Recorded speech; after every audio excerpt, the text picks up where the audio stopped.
Hello, Boring Review Nation, Gabe, Nick, and we are here today to bring you another song reaction fresh off the presses. And dare I say, this is a Gabe request because we had done a Crossfade song before, and I keep confusing it for other songs or whatever. But yes. I love that one Crossfade song. So, Nick, go ahead, talk to me. Inspired. As soon as I saw the name, I got excited. So this is one of those reactions where I'm not expecting a lot of views, not initially, but we reacted to Cold a while ago. And not that it's blowing up, but it has picked up small amounts, increments of views each month, which makes me happy.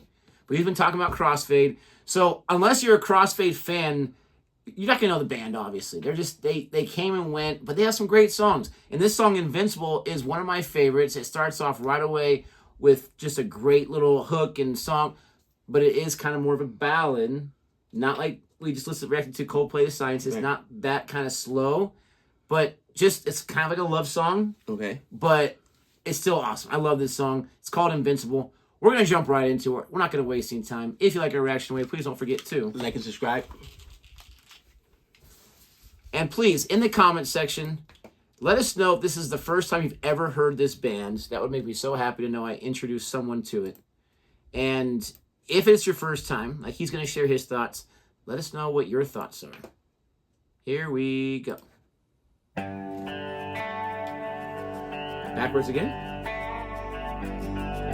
I memorized all the words for you, but if you only knew how much that's just not like me.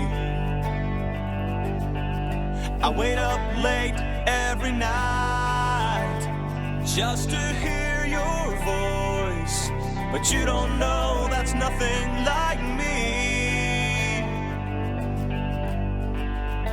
You know, I wonder, have you already figured out all these things that I tried to hide? All this time I've been hoping you don't find out all these things that I hide on the inside. I can't be held responsible. This is all so new to me. Just when I think I'm invincible, you come and happen to me. I wanna make sure everything is perfect for you. If you only knew that that's not like me to follow through. Maybe even give up on these dead-end dreams just to be with you. But you don't know that's nothing like me. Hey, yeah, I wonder, have you already figured out all these things that I tried to hide? All this time I've been hoping you don't find out all these things that I hide on the inside. I can't be held responsible.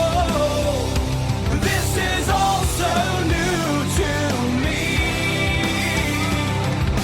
Just when I think I'm invincible, you come and happen to me. Now I'm waking up. I finally had enough of this wreck of a lifetime. I never thought I'd survive it. Just when I thought all was lost, you came and made it all okay. I can't be held responsible. This is all so new to me.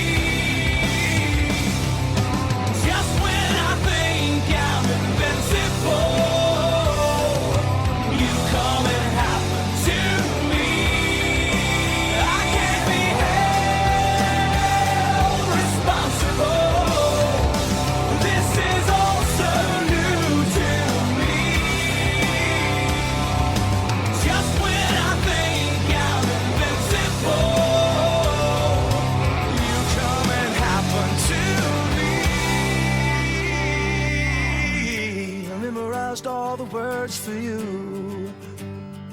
If you only knew how much that's just not like me.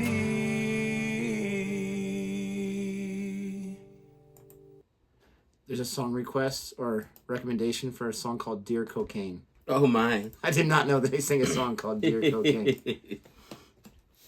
Oh my. So, you know, as you know, not a fan of the ballads, but I gotta say, this worked for me. I enjoy Crossfade. There's something about his voice, and then the it just works. You know what I mean? That like some bands, or even rap artists for that matter, sometimes the music is just, it doesn't feel like it quite meshes together. There's just meshes together. I mean, I know it's only 2 songs, but I really enjoy Crossfade. And I know it's an obscure band. I'm going to ask you right now, why weren't they more successful? Telling you.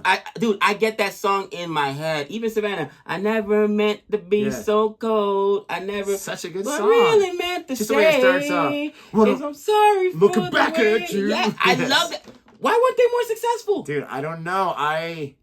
So in the late 90s, early 2000s, I had this thing where I just loved going to Target, just picking a random CD. This is back in the days where everything's on YouTube and whatnot. You know, you had to find out yourself. And I can't tell you how many bands, I struck out in some, but how many bands I would do that and find it and be like, these songs are awesome. And no one else ever heard about them. Interesting. I can't answer that question. This is off their second album, which is really, really good. They came out with a third album, which I absolutely hated. And I actually stopped listening to their new stuff after that. Right. Because there was not one redeemable track on that third one. Interesting. But their first 2 albums are great. And I glad mean, you enjoyed this one. The video was not my favorite.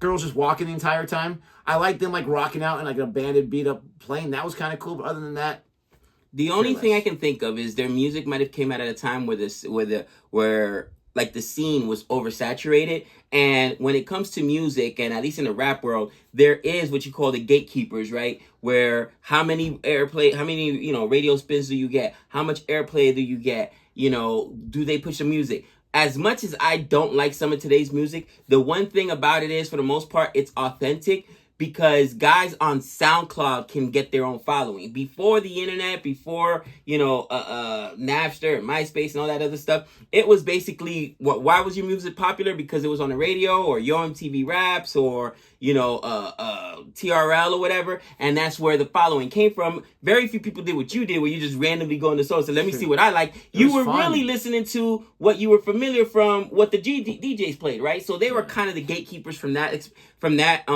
era, and maybe there was just too many other bands for them to get a push. You know what I mean? Maybe they crossed the wrong record exec or whatever, or maybe they were just smaller. Who knows? I know one of the greatest rappers, and most people, even when Eminem says, yeah, this dude was a monster, named Cannabis, he was a battle rapper in the late 90s, early 2000s, and he destroyed a very famous rapper called LL Cool J.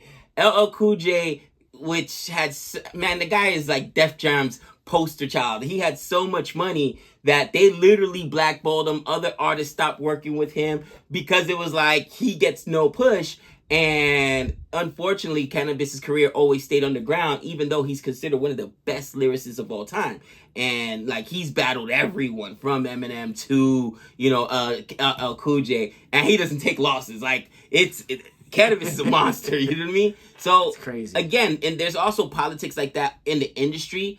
But as far as like Crossfade, I'm like, the only thing I can think of is that, because their music is awesome and they have the look, that late 90s, early 2000. Like, I don't get it. I don't get why they're not popular. His voice, in my opinion, is the best. When he doesn't hit a high note, but he gets like the most excited at those words, and you can just hear that like tone in his voice. It's so great. And plus his singing part, or the other vocalist that comes in, meshed together, is so great. Let us know what you think. Don't forget to like and subscribe. Thanks so much for watching, and until next time. We know all things.